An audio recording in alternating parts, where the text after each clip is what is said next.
Welcome. Welcome. Love, Light, and Breath.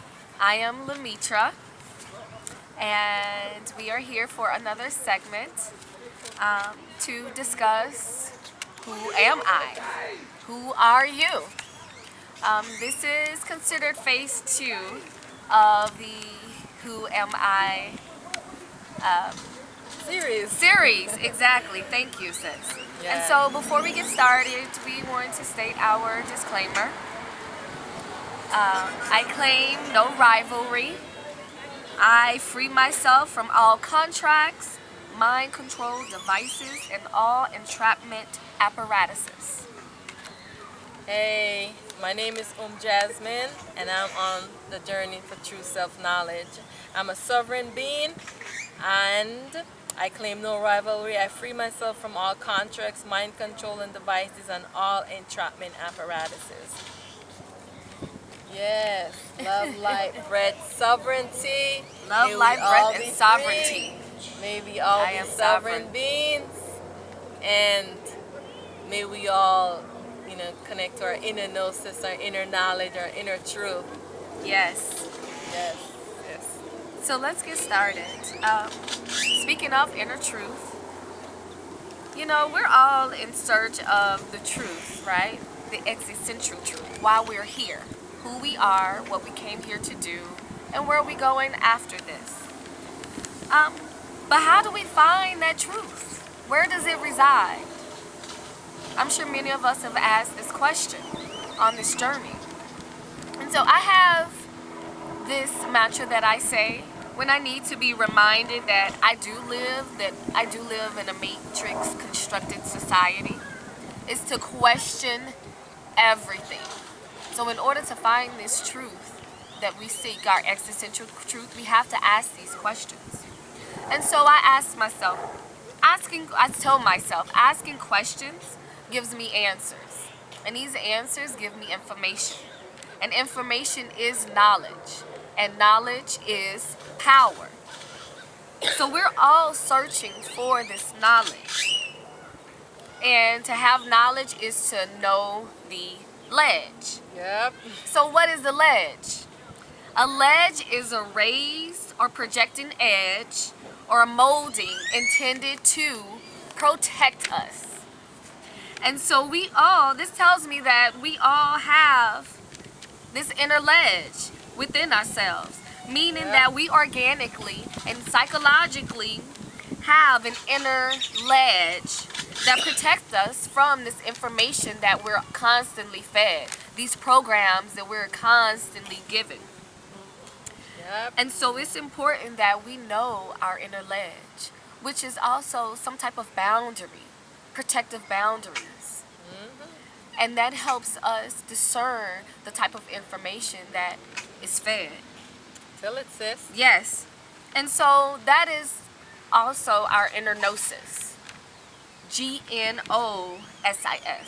And so a gnosis is knowledge of spiritual mysteries. And these mysteries and existential truth that we have really exist inside of us. But there are spiritual mysteries that myself, and I'm sure many of you have experienced, that exist outside of us. And so that's what we want to just dive deeper into during this session. And like some of those spiritual mysteries include African spirituality, which we're going to speak more on, and like cosmic astrology and so on. And I've too taken those paths, and I want to share a story. I want to share a story of my experiences here.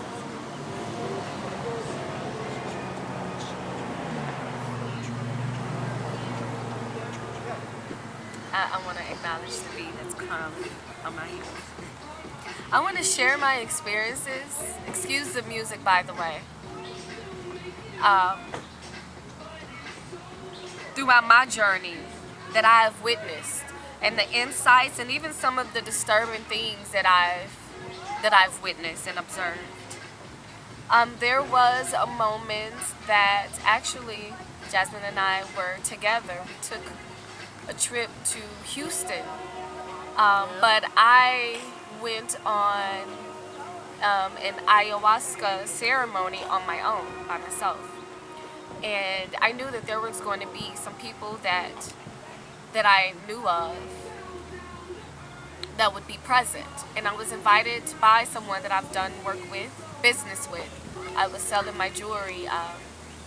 That's why we were there. And this was my first ayahuasca experience.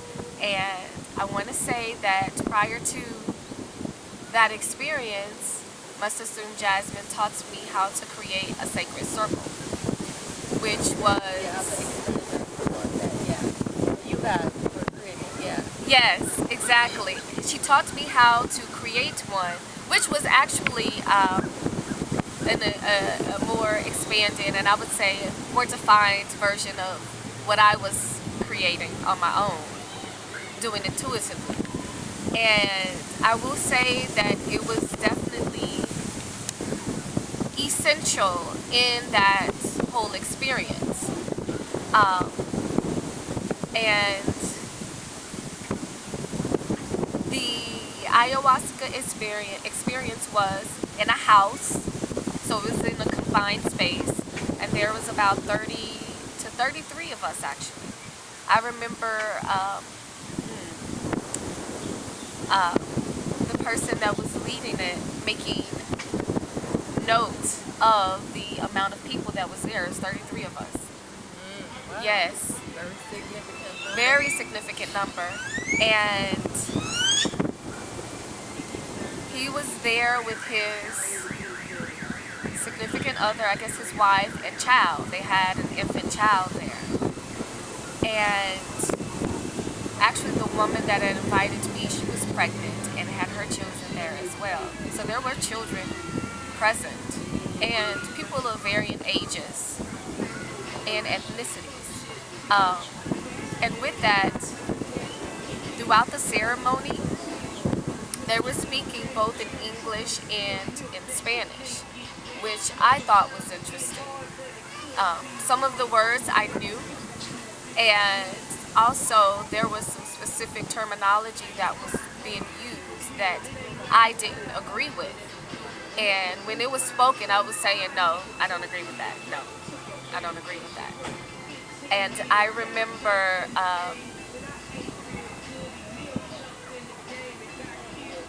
making sure that I had my sacred circle and sacred space solidified. Okay. And so throughout the ceremony, I remained present and observant. That's just me by nature, observing my surroundings. Because of my sensitivities, I can easily pick up on other people's energies. And so during that time, honestly, everyone was at a calm and peaceful state. And when we began taking what I'll call the medicine, the ayahuasca, it was still calm, but I began to feel the energies rise and movement and action.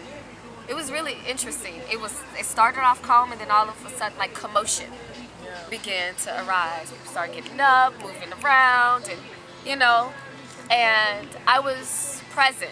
There was a moment where I did begin to journey inward, and it was amazing. It was beautiful. I think I went as far as I was supposed to go because I went there and then I immediately became present again and was able to feel the energies around me. And so I immediately started seeing or feeling that there was a specific energy that was moving from person to person. Not everyone, but certain people. And causing them to laugh, just random laughter. And I was like, but intuitively I knew that energy because that was also that same energy that he spoke. And so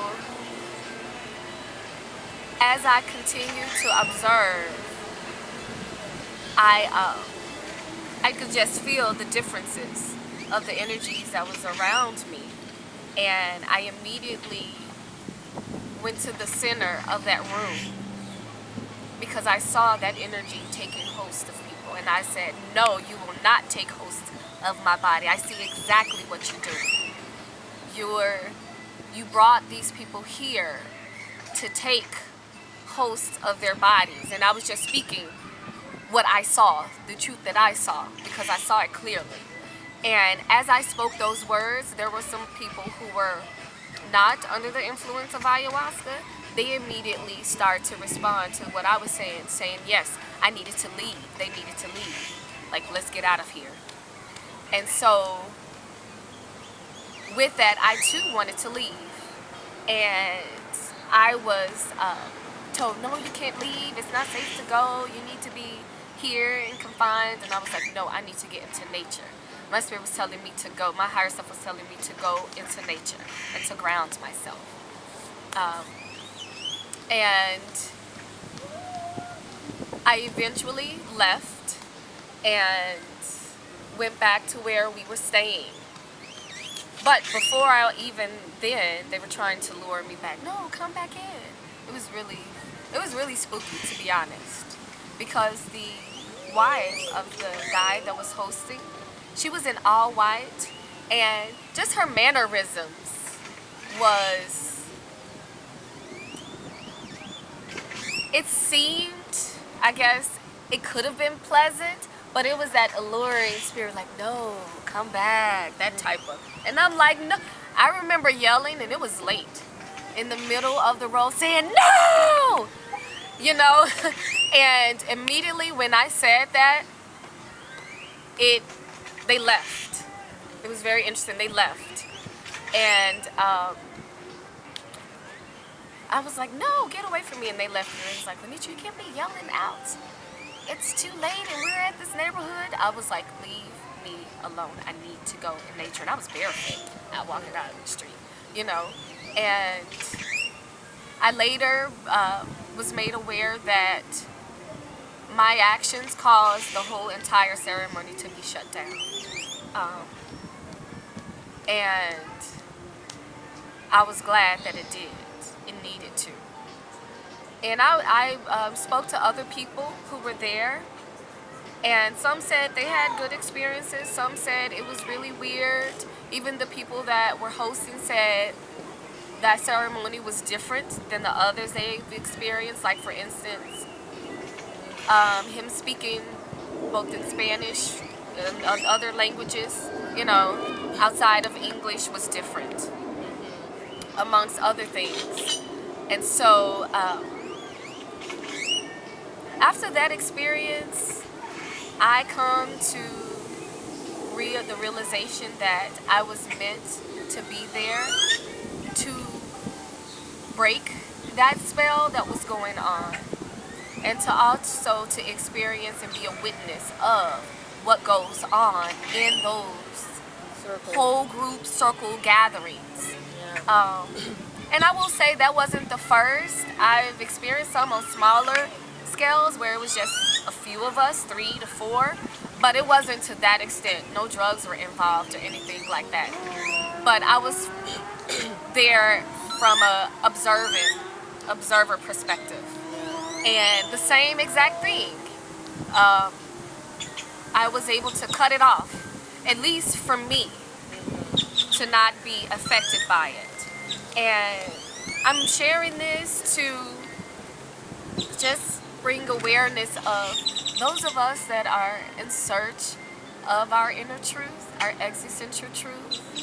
We really should not look outside of ourselves. If we're asking ourselves why I am here, who am I, what is my purpose, then those self-asked questions are meant to be taken inward, into self. Yeah. No one outside of you can tell you who you are, your sole purpose. And that is something that is very, very important. And as abstract that I know some may think, like, how do I go inward? What am I, what does that entail? Yeah. Well, in time, Like I said, the more you ask yourself these questions, trust me, you will Yep. receive those answers. And they will manifest in the physical form. Yeah. Where you will receive, for me, I receive intuitive messages. And that can be through visions, through dreams, and then manifested in this physical realm, I'll receive confirmation Yes. through shared experiences or interactions. That's how it will come. It will manifest in the spiritual and inward, and then manifest into the physical more so as confirmation. Um, and so that's why I want us to just open that door when it comes to involving yourselves in these group circles. To know that, for one, to question what Yeah. are these people's intention. Yeah. Whoever's hosting it, what is his or her intention? Because now you're infusing your energies with others around you, and that's when having that inner ledge, your protection up, your sacred circle up, to be able to discern, is this a safe environment for me? Am I going about it the right way? Yep. And so I want to lead you all with this question.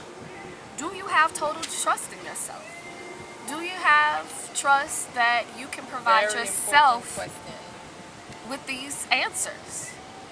Do you have the unconditional love within yourself to know that you will not steer yourself wrong?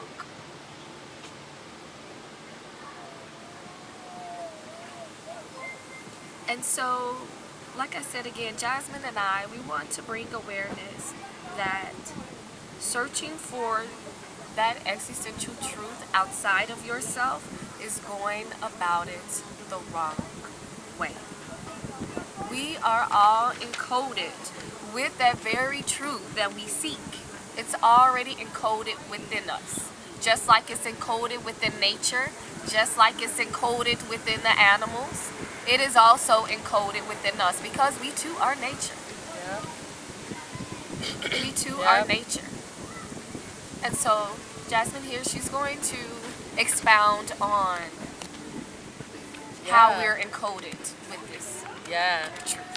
So I'm excited to be here with my sister LaMetra. Awesome.